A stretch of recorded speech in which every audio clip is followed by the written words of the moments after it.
అందరికీ నమస్కారం. నేను మీ Ashok Kumar. Welcome to our channel. ఈనాడులో ముఖ్యంగా మెయిన్ పేజీలో ఒక ప్రధాన శీర్షిక వచ్చిందండి. ఆడుదాం ఆంధ్ర. నాకు ఈ పదం వింటా ఉంటే ఆయన సీమరాజు చెప్పిన మాటలు గుర్తొస్తూ ఉన్నాయి.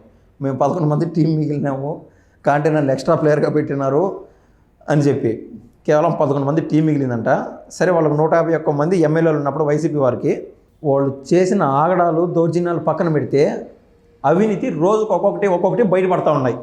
ఏది పెద్ద పెద్ద అవినీతి చాప్టర్లన్నీ ముందు బయటపడినాయి, ఎందుకంటే అందరి దృష్టిలో ఉంటుంది కాబట్టి.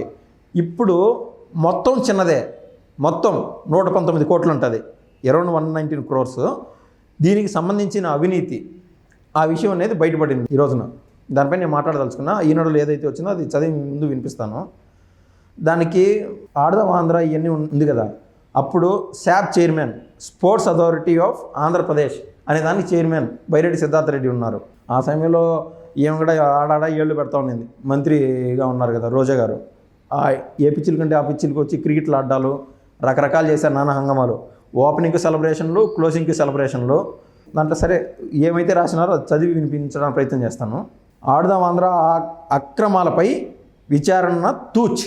సేమ్ ఇది ఎట్లా రిపీట్ అవుతుందంటే, ఆడు బోరగడ్డ అన్నిలపైన 1-2-3 సార్లు పోలీసు వాళ్ళు సాయం చేయడము, వాళ్ళని ఏదో సస్పెన్షన్ జరగడం. అదే మాదిర ఆ పూర్వపు వైసీపీ కాలంలో ఉన్నటువంటి ఆ పూర్వపు వాసనలు పనిచేస్తున్నటువంటి అధికారులకు ఇంకా పోయినట్లు లేవు. అది ఎందుకో ఇది ముందు మీకు అర్థమయ్యేట్టుగా చెప్తాను. 119 కోట్ల కార్యక్రమంలో భారీ అవినీతి, పరికరాల కొనుగోలు, ముగింపు ఉత్సవాల పేరిట కోట్లలో దోపిడీ, సమగ్ర విచారణ చేయాలని సిఐడికి శాప్ చైర్మన్ లేఖ. ఒక్కరోజు విచారణతో సరిపెట్టిన సిఐడి, కేవలం ఒకే రోజు విచారణతో సిఐడి సరిపెట్టిందంట.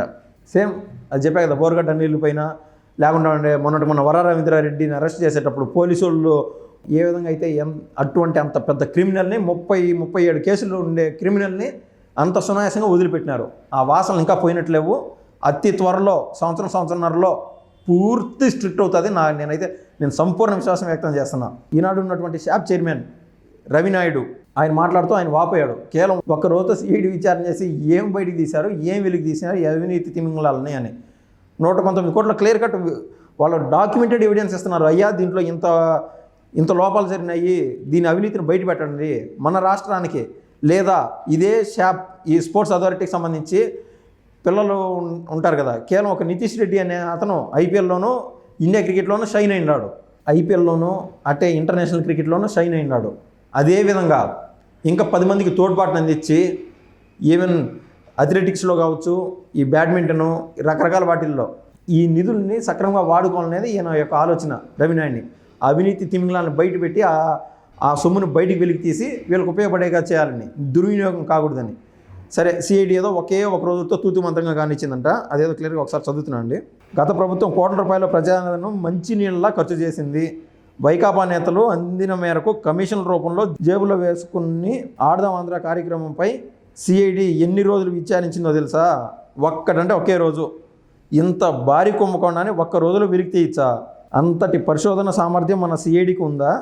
ఆడదాం ఆంధ్ర కార్యక్రమంలో వైకాపా ప్రభుత్వం చేసిన 119 కోట్ల ఖర్చుపై విచారణ చేపట్టాలని రాష్ట్ర క్రీడా ప్రాధికార సంస్థ, శాప్ అంటారు దాన్ని, చైర్మన్ రవినాయుడు ఆ ఖర్చుల లెక్కలతో 40 రోజుల క్రితం సిఐడికి లేఖ రాశారు.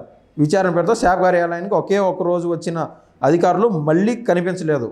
ఆడదాం ఆంధ్రాలో క్రీడా పరికరాలు, టీషర్ట్లు కొనుగోళ్లు, క్రీడాకారులకు భోజన వసతి, రవాణా ఖర్చుల్లో గత ప్రభుత్వం పెద్దలు అప్పట్లో కొందరు అధికారులు కమిషన్ రూపంలో కోట్ల రూపాయలు కొల్లగొట్టినట్లు ఫిర్యాదులు వెలువెత్తాయి. సిఐడి విచారణ తూతు మంత్రంగా సాగితే ఈ అవినీతి భాగోతం బయటపడేది ఎలా? ఇలాగే తాత్సాహనం చేస్తే రికార్డుల నుంచి మాయమయ్యే పరిస్థితి ఉండదు. క్రీడా పరికరాల కోసం 37,50,00,000 అంట.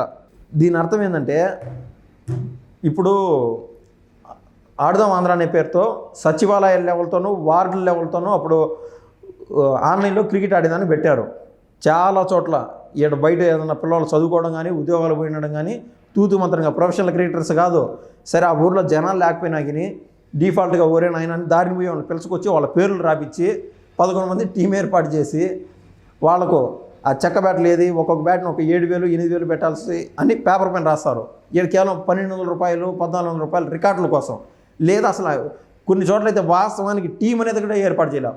ఆ టీం పేర్లన్నీ పేపర్ల పైన ఉంటాయి. ఈ రేంజ్లో అంత అప్పనంగా అవినీతి చేశారు. వీళ్ళు ఎవరైతే ఆడతారో ఆ పోటీలకి తర్వాత జిల్లా స్థాయి లెవెల్ ఆ రేంజ్లో అంత అద్భుత కల్పన కల్పించి ఇక్కడి నుంచి అక్కడ వెళ్ళడానికి ఏదైతే వీళ్ళు చెప్పారు కదా 119 కోట్ల రూపాయల్లో ఆ నిధుల్ని వాడుకుంటూ ఉంటారు. ఒక్కరోజు భోజనం ఖర్చు 175 రూపాయలు అనేది పేపర్ పైన ఉన్నది, 175 రూపాయలని. ఆడ మంది ఉంటే కదా, ఆడ జనాలు ఉంటే కదా, ఆడే క్రికెటర్స్ కానీ ఆ ప్లేయర్స్ కానీ ఉంటే కదా, లేకుండానే 175 రూపాయలు రాత్రుల్లో ఉంటాయి. ఈ రకాన కొన్ని కోట్ల రూపాయలు అదంతా లిస్ట్ అనేది ఉంది. ఒక్కసారి లిస్ట్ ఒక లిస్ట్ చదివి వినిపిస్తాను. 175 నియోజకవర్గాల్లో 61 కోట్ల 21 లక్షలు ఏది రవాణా ఖర్చు కేవలం ట్రావెలింగ్కి.